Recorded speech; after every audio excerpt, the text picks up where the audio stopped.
My sisters and brothers, we ought to have a testimony to share tonight about how the Lord has turned our stumbling blocks into stepping stones, has turned our ugly scars into beautiful stars.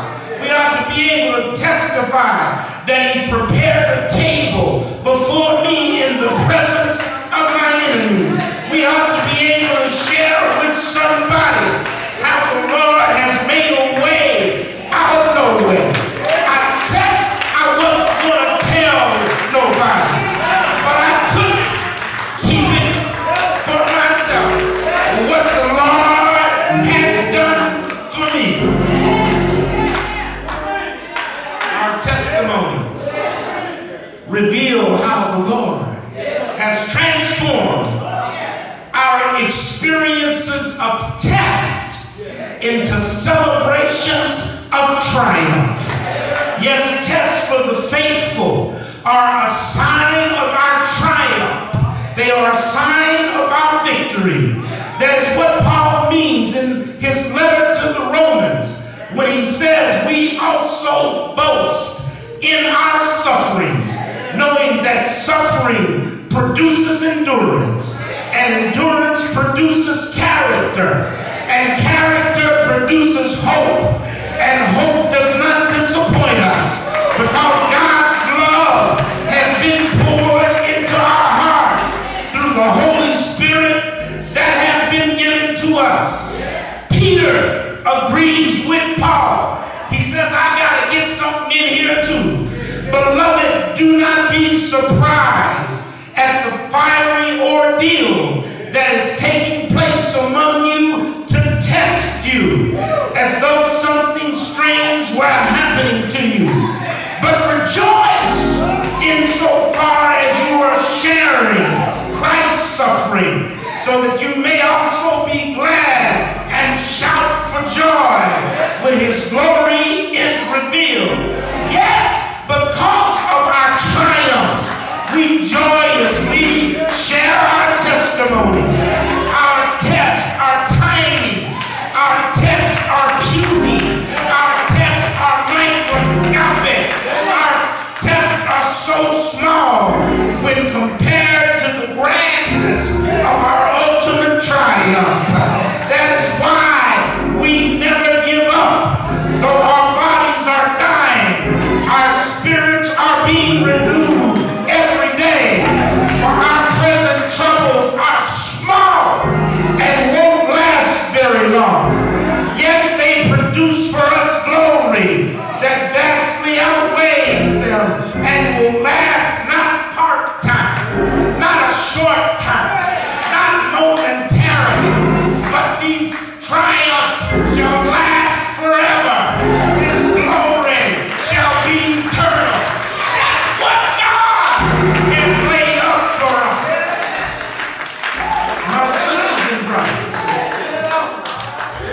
My sisters and brothers, we need to have a testimony about how the Lord has brought us from here to there, from fiery furnaces to bright, sunshiny oasis of glory. Throughout history, we have seen shining examples of faithful Christians who, when tested, brought forth testimonies of great triumph. Paul's sweetest epistles, like this one, were written from prison cells. The Apostle John's Revelation was written in exile on the Isle of Patmos. John Bunyan's Pilgrim Progress came from the Bedford jail. Martin Luther's translation of the German Bible was done while confined at Wartburg Castle. Madame Guyon's sweetest poems and deepest experiences were written during long imprisonments. Martin Luther King Jr.'s greatest theological composition was a letter written from a Birmingham jail. Much of Nelson Mandela's triumphant autobiography, The Long Walk to Freedom, was written during his 27-year imprisonment at Robben Island. But all of them experienced the victory, the triumph that God and God only can provide. As we close now this sermon, we are reminded that later in this letter, the Apostle Paul testified about how the Lord helped him to endure the test of physical pain. Paul had prayed that the Lord would remove the excruciating pain that he experienced. He said 3 times, I begged the Lord to take it away. Each time he said, my grace is all you need. My grace is sufficient. My power works best in weakness.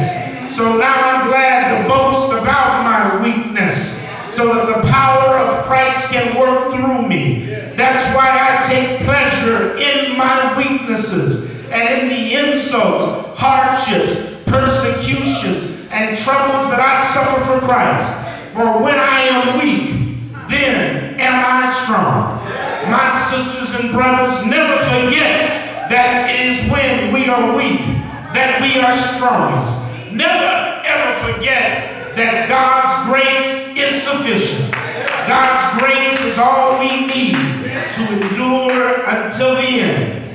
Yes, several years ago, I remember celebrating a Jewish Passover Seder and singing with the congregation the most famous song in the Seder, which is called Dayenu. The word Dayenu is Hebrew. It means it is enough for us, or we would have been satisfied. This song lists the miracles that God performed for the Jewish people and the many gifts bestowed upon them during the time of the Exodus from Egypt and immediately thereafter. After recalling each miracle performed by God, the people say, Dayenu. This detailed recounting of God's blessings is an expression of gratitude to the Lord for bringing the children of Israel from a mighty long way. The word Dayenu means that God has done enough, that his grace is sufficient. Can you say Dayenu? In the Passover service, the people declared to the Lord, Dayenu, if you had just taken us out of Egypt and done no more for us, it would have been enough. But you have done so much more. Dayenu, had you brought us out from the land of Egypt and not split the Red Sea before us, you would have done enough, but you didn't stop there.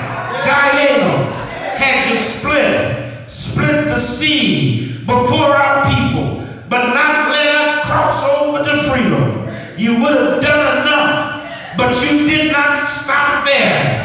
Dayenu, had you let us cross the desert to Mount Sinai, but not given